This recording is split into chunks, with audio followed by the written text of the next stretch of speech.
you guys? It is Hawaiian Blur here, and welcome back to. It's been a hot minute, but we're doing a Blurred Encounters podcast episode here. No, we haven't talked about this in a hot minute. It's been a while since there's been any like relevant updates to the topic, but as of today, I would say this is more official than anything. We have started disclosure. Today was disclosure day. Not the Steven Spielberg film that's coming out later this year, or actually in a couple months, but we have disclosure. 161 files so far of redacted UAP files, extraterrestrial files, basically everything that's been considered a cover up of the UAP phenomenon is all documented within these files. Some of it, I would say most of it, is stuff that we've already kind of known about. Some of it is also like enlightening to see these, like, oh, it is, why is this being grouped into here? So take everything with a grain of salt. It's still controlled disclosure. I don't know if I trust every single detail that's being released, but we are going to, take everything as lightly as possible, but also there are some real things that people are aware of that we know for sure have occurred or have seen, whatever you want to call it. So without further ado, let's go ahead and get a little bit of a deep dive into what is going on with the topic these days. So what I have here, this is kind of towards the beginning of the files. As I was kind of diving into it, I thought it was very interesting. National Aeronautics and Space Council. This document is basically talking about, if we do find evidence that these things are real, how would we go about telling the American public, and how would we go about communicating with said beings? You can see here it says the consensus of scientific view says, with quite good reasons, that the possibility of running across an alien intelligence race in our solar system is negligible. This is due primarily to the presumed unsuitability of conditions upon other planets to support life as we know it. The flying saucer advocates claim, of course, that the scientific viewpoint is nonsense and that there is overwhelming evidence of such beings. In my own mind, I find it difficult to side with the flying saucer advocates, but the almost total impossibility envisioned by most scientists is also disturbing. Therefore, I present the problem in current perspective as I see it. So this is Robert F. Packard. He's basically sending this document to the president to basically sign it off, saying like, hey, what are we going to do? So I thought that was interesting. We also have this other document here that I have. This is even before. So this is 1958. That other document was 1963. This is a telephone conversation with somebody in Detroit, it looks like. Looks like he described seeing a circular object with a crystal-type dome that reflected lights. It said this object was passing in a northern direction from southwest and crossed the city 3 blocks south of 6 Mile of Lamphere Street. I don't know where that is. If you guys are from Detroit, you might know where that's from. He's also the son of a policeman, which is very interesting.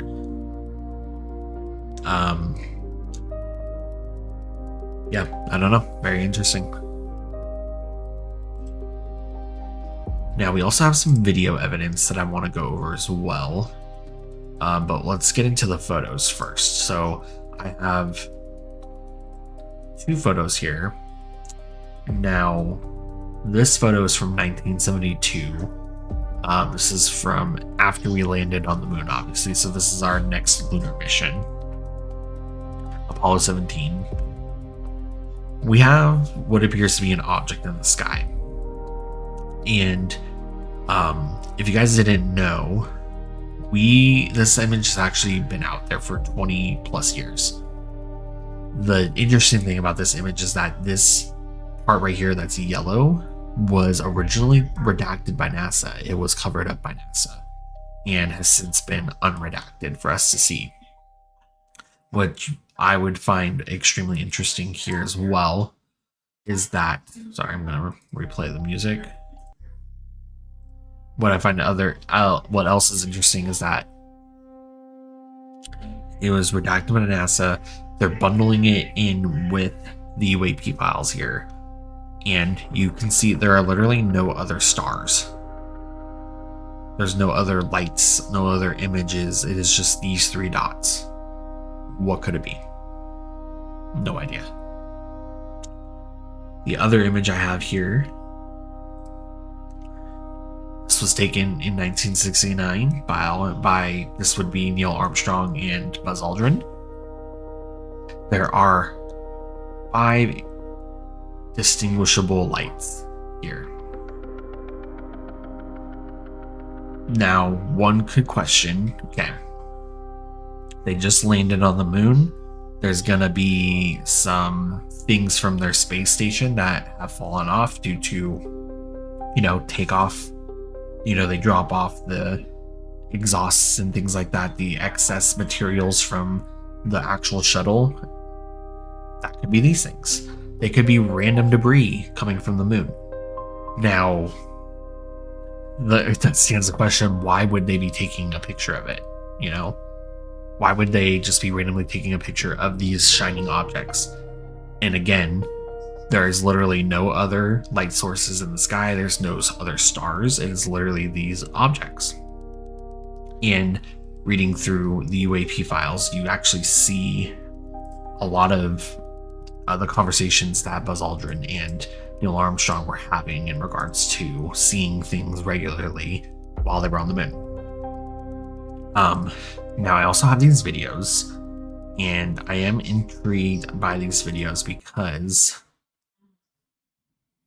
this one in particular, we're going to end on that one. Let's start with this one. Gemini Control here again.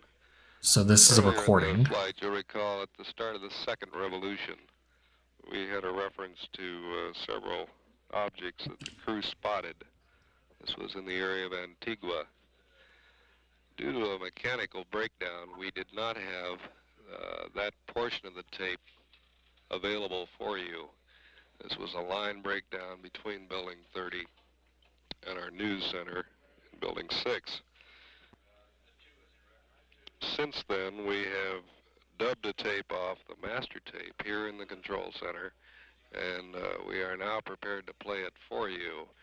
It contains references to sighting not only some particles, but as well as an unidentified object, plus the booster. Here's that tape. We'll play it for you now.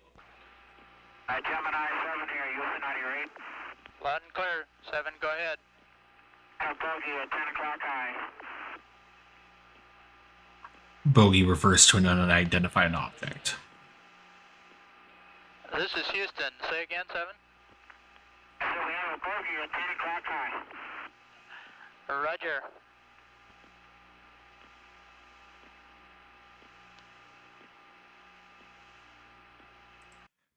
There's a lot more than that. But they talk about a bogey. They are able to easily identify the other objects that they're seeing. They're seeing, the engine that typically will fall off, but once they've gone into orbit, they noticed that. They noticed extra particles coming off of this object. Now, what was it? We don't know. It's unidentified. And this is from the Gemini 7 mission, which happened before the lunar landing. So again, very interesting. And it also kind of aligns with the stories that we hear about, these non-human intelligent beings. They're intrigued by us. They're intrigued by our advances. They hover around our nuclear power plants. They hover around our nuclear facilities. They hover around when we have launches. There's allegedly a video out there of the horrible accident that happened with one of our space traveling expeditions where the rocket exploded and killed a bunch of astronauts. There is allegedly a video where they talk about like there's potentially a UAP in the area that was flying around before the accident happened. So I thought that was very interesting. Don't know if that's true or not. It could be a hoax, but yeah. And then finally, we have this video right here. Now, this video is intriguing. And I kind of want to know your thoughts, because it does appear to be dangling. It's also, there's a propulsion on it. And then it appears just kind of goes up, zips down, zips over, then it zips away. Now, I'm a little confused. I think this is just on repeat, because people have been posting this video online, and I've been seeing a version of it where there's a parachute. And I've watched this video a number of times, and I'm going to skip through. Like, it does appear to be dangling. Oh, there it is. There it is. Hold on. So this one could be a flare of some sort. Yes, honey. Okay. No. Go. Goodbye. I love you. So clearly, this is, unfortunately, I mean, that right there, that's a little interesting in and of itself. So people were talking about this being a flare. There is some sort of anomalous thing right here. But what is it doing? Why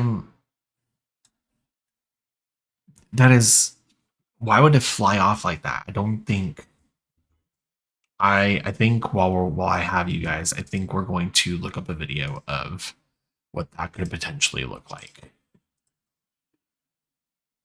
Bear with me.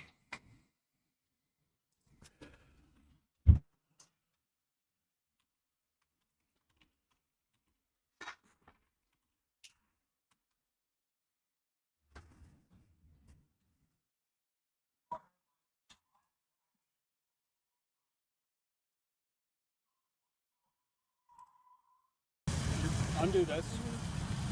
You got your glasses. Is this what they're saying it is? You hold it out here. And you pull this down smartly. Hold it up here, good and strong. And now, yep. Just yank it. Perfect. Nice. That one I can. Woo! Yeah, what a difference. We're going to see the parachute. Well, you know what to put on the boat now. Nope, we did not see the parachute. Maybe this one? When allergies interrupt game day, the power of Claritin comes to the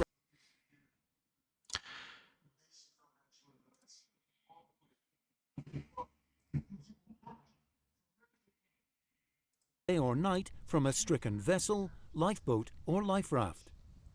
Hold the rocket firmly by its ribbed yellow handle. Unscrew the red cap at the bottom, so the firing cord with the red ball attached drops down. Do not point at people or property. Hold the signal That's a vertically good above call your out there, head buddy. and pointing away from your body. If possible, aim slightly downwind. Keep hands clear of the top and pull the red ball sharply down. There will be some slight recoil when fired. Rocket-propelled projectiles will seek the wind and turn into it. The rocket will propel the red flare to an altitude of 300 meters, 1,000 feet, and will burn during a controlled descent suspended from a parachute for 40 seconds at 30,000 candela, that is visible up to 30 nautical miles away. See, the thing's falling. SOLAS requirements specify 12 to be carried on a ship's bridge and 4 to be fitted in the ship's lifeboats and life rafts. I'm calling BS. I don't think these people know what they're talking about. That is clearly not what these people are describing. Hold on. I'm going to find somebody who's calling it that.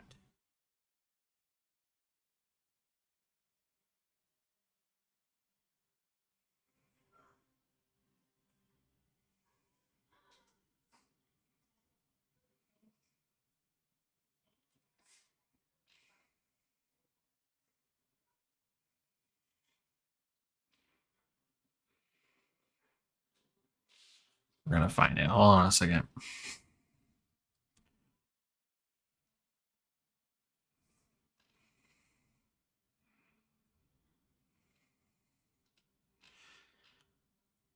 I think the main thing that people have been like freaking out about is like they're calling, people are saying that it's an angel, and I'm, a little concerned about them like forcing a narrative about, religion with all this stuff. But hold on, I'm gonna find it.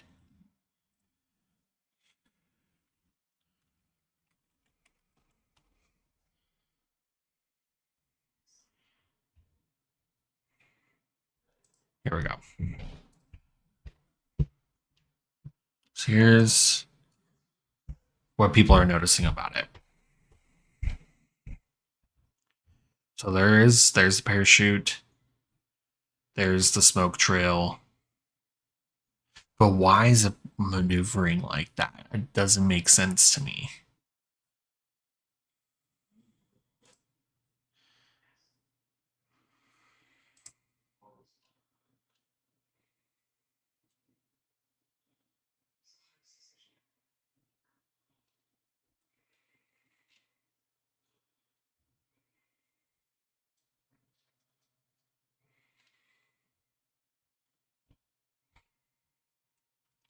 I think my biggest question would be like, if there if there was a parachute and stuff, why would somebody record it and say that it's a UFO? That's my biggest thing. Like, these fighter pilots have the eyes of eagles. They should know the difference. So that's why I'm questioning. Like, I can see that there's a parachute, I can see that there's a flare and stuff. Like I can definitely see that being the case. So I don't know. Would love to know your guys' thoughts. But I think on that note, I'll kind of show you guys the website really quick just to get you familiar with how to navigate it. And then we'll end the episode of the podcast here. So this is on the Department of War website. So war.gov/UFO. There's literally a section called UFO on it. You scroll down. There's some jibber jabber from Trump, the directive from Trump, the release one. So there's this is release one of however many. And then here's all the documentation. There's 161 files here.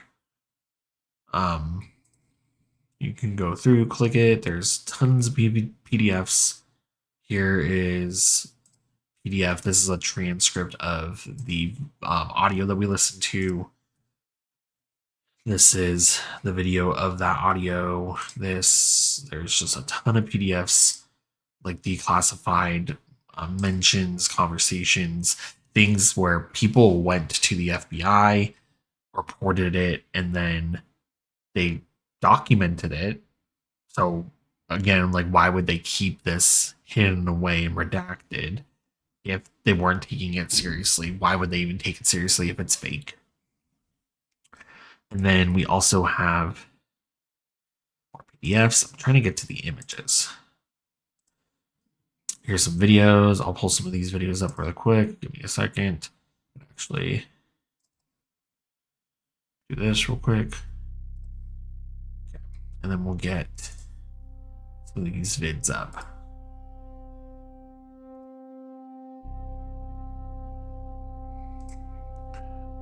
So you can see this one here. It's floating really close to the water.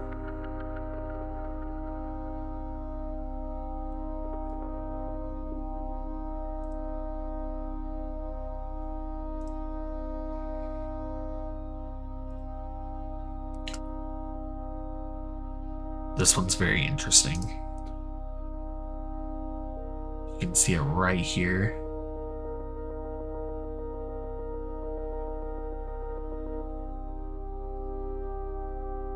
No, I'm covering it, my bad. See, now the camera's trying to catch up to it.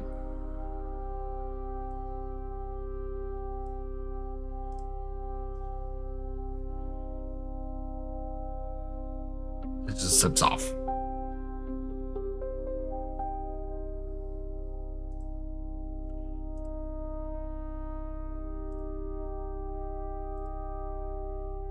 Here's one. This is a very clear one.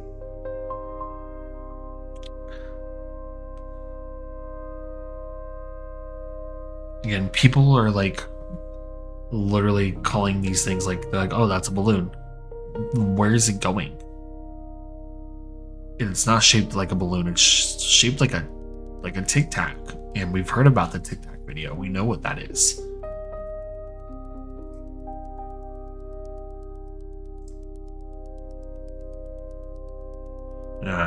I don't really understand this one. One was a weird one.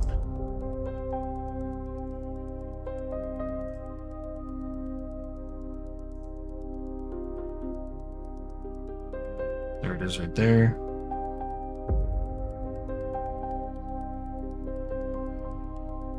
The way it's maneuvering, look at that. It's crazy.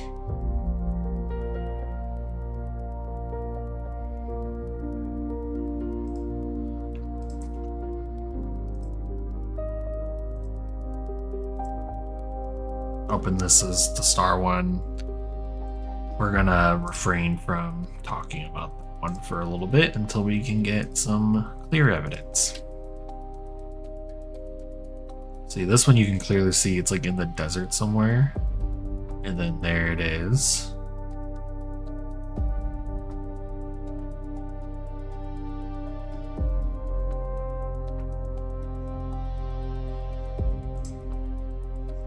You follow it for a while, and this is the ocean, it looks like.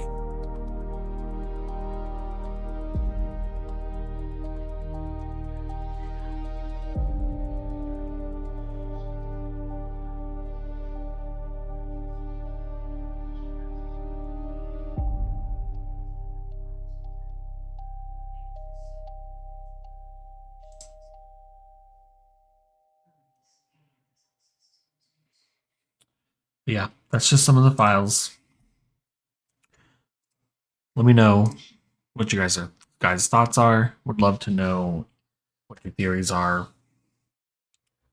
I'm really hyped and excited about this topic. Again, I'm a little hesitant because it's controlled disclosure, but at least it's something. I have been surrounded by this topic since I was a little kid. I remember the Phoenix Lights like it was yesterday.